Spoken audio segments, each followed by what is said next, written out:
When it comes to technology, you know what? Two things get me pretty excited. One is the Cisco IP telephone behind me, because let's be honest, who doesn't feel more important when they have a Cisco IP telephone sitting on their desk? I mean, come on, it's the epitome of corporate professionalism and an awesome dogfight. How's it going, guys? I'm Aaron from PhoneDog.com, and it's time for another dogfight with two Android phones. Now, I call these high-end phones, but I guess the industry kind of calls these high mid-range phones. One is the Sony Xperia TL. It's available or coming soon to AT&T for $99, and it's packing some pretty nice specs for 100 smackers. A 1.5 gigahertz dual-core Snapdragon S4 CPU with 13 megapixel camera, NFC, and Android 4.0. Then you have the HTC One S, available on T-Mobile, been out for a while, since Mobile World Congress, at least when it comes to mobile phones. February is pretty much an eternity, and it's packing a 1.5 gigahertz dual-core Snapdragon S4 CPU, an 8 megapixel camera, and Android 4.0 with HTC Sense. Which one's going to come out on top? We'll find out, but first, special thanks to our partners at Best Buy Mobile for giving us devices like this for use in our One Paw Bandit giveaway game. Did you hear it tweet? That's pretty exciting.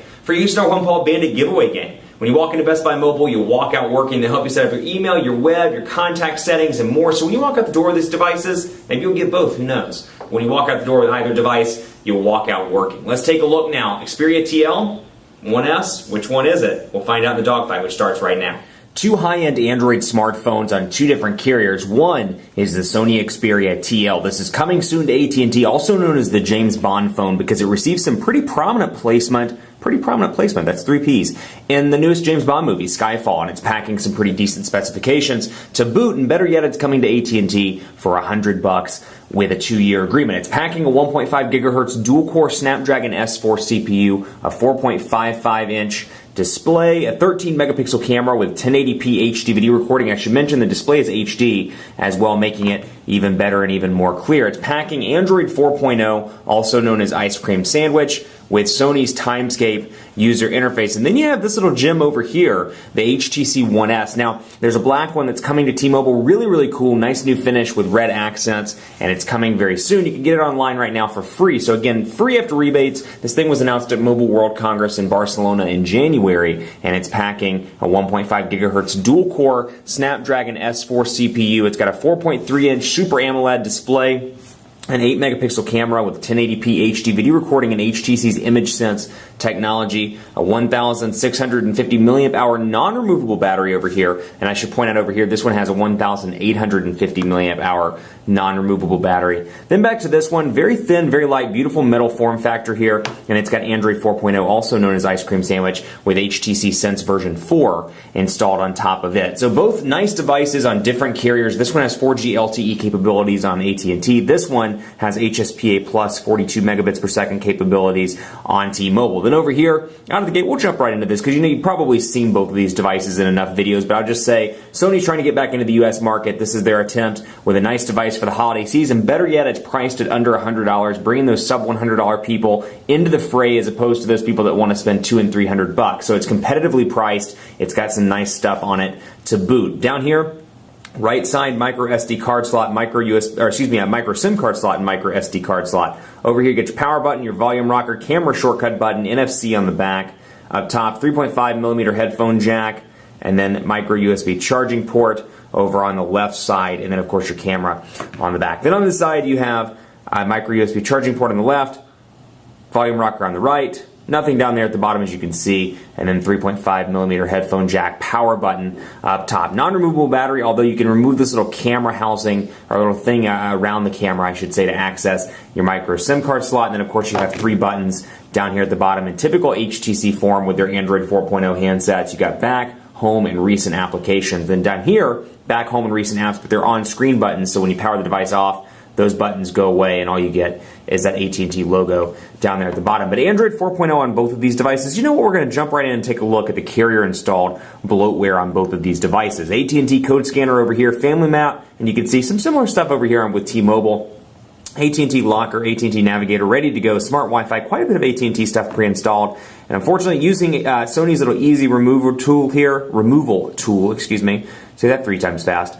Astro is uninstallable, Office Suite is uninstallable, and then of course Yelp, Speed Test, Quadrant Standard, the things that I've installed are uninstallable as well. That's about it. Other than that, the AT&T stuff is there to stay, unfortunately. And then over here you've got T-Mobile stuff, AT&T 411 and more. I shouldn't say unfortunately, but quite a few people want to uninstall that bloatware that they don't use. Unfortunately, you can't do that on this device. Then over here you have GameBase, like I said, 411 and more. You've got mobile hotspot over on this device, more for me, and then you've got T-Mobile ID, T-Mobile TV, T-Mobile My Account, visual voicemail, and more.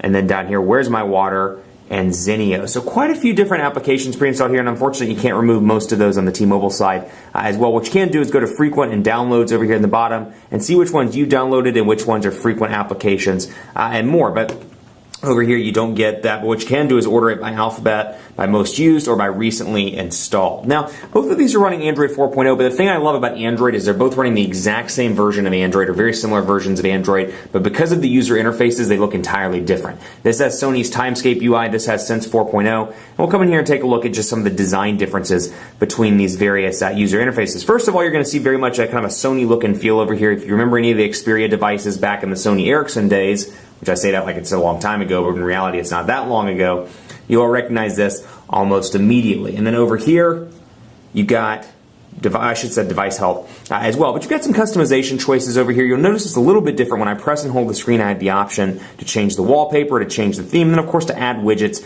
by pressing and holding and clicking that plus sign right there. And then to the home screen, I can add, let's say Gmail, for example, and I'll do the inbox, and I have no room on this home screen. So what I have to do is come over here to one of my other home screens, press and hold, add there. So unfortunately it doesn't give you the option to go ahead, I should say, and add it and then kind of shift it over to the different home screen. You've got to go to an empty home screen, and then of course from there you can customize, and using some pretty cool little animations there, you can see change the size as I see fit, though oddly enough those animations stopped right when I started talking about them. Maybe my phone is listening to me, who knows?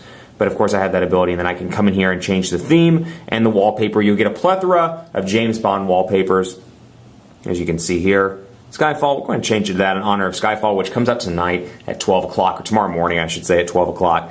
So you can change that around and make it as James Bondish as you want it to be. So we'll go into messaging and take a look. And same thing over here with Sense. Beautiful look and feel. Sense has really pared it down, or HTC I should say, has really pared it down with Sense over the years. Sense 3.0, pretty bloaty. Sense 3.5, a little bit better. Sense 4 is even better. You'll notice things like the clock, if you're a diehard HTC fan, much better, much improved with new fonts. You'll notice little things like some of the clock cards have been removed. Little aesthetic things like that really make this device nice. The notifications area is entirely different up here at the top with different colors, and then your dock down here at the bottom is different as well in terms of look and feel. So still apps button in the middle. You can change the shortcuts obviously at the bottom on both of these devices if you see fit. So there's a pretty reasonable level of customization here on both of these units. So I'll bring Chrome out, for example, put calendar in if I want to.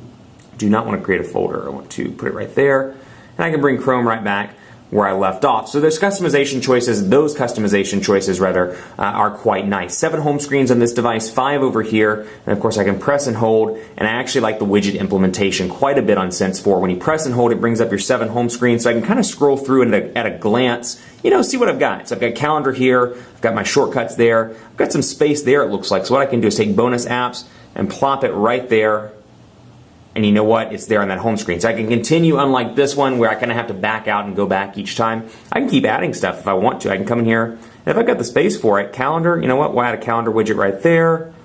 Yeah, why not? And then we'll come over here and go to analog clock. You know what? We'll add an analog clock right there. So you've got the ability to kind of multitask a little bit more. I shouldn't say multitask because that's probably not the best word, but a little bit of an ability to, do stuff without having to go back too far. Now, to go into settings, or to go into the wallpapers, I should say, you want to go to settings and personalize, and you've got some different scenes and skins. So again, HTC really leading the way here with the ability to personalize this device. I can change it to serene, I can change it to aluminum, and I can get more skins if I see fit. And then of course the wallpapers as well here, HTC wallpapers, I can change it to the stock one that we saw at Mobile World Congress, and bam, there it is, changed and ready to go. So it's got a good look and feel to it, and the user interface just continues to get better over here. We'll take a look at messaging on both of these devices because I want to show you the keyboards. This one I've installed myself. It is a stock Android keyboard, stock Jelly Bean keyboard that you can download from Google Play. And so take a look at that if you're interested. But HTC Sense is what comes out of the gate, and they've really improved this keyboard. So some people are going to love it, some people are going to hate it. But then over here you get a couple of different options. You get Xperia Japanese, Xperia Chinese, the English Xperia keyboard, and then you get Android keyboard as well. So if you want the ice cream sandwich keyboard, it does come out of the gate over here on this device. Here's Sense. And then, of course, here is the Xperia's keyboard. So we'll say, Quick Brown Fox is happy that it is Thursday. Quick Brown Fox is happy that it's Thursday. Really easy to type on. 4.55-inch display, portrait to landscape transitions, nice and fast. Quick Brown Fox is happy that it is, and kind of same thing over here. 4.3-inch display, maybe a little bit harder for some people to type on, but otherwise I found it to be incredibly responsive. Combined with the size, the thin and lightness of this device, or how thin and light it is with the metal, really makes it easy to hold in the hand. But both on the keyboard side, very impressive. And of course, there are third-party options as well from Google Play and Swipe, things like that if you want to download those if you're not happy with either keyboard. But in terms of a keyboard test, the slight edge goes to the Xperia. Stay tuned for part 2. We'll talk more about browsing, speed test, camera, and more.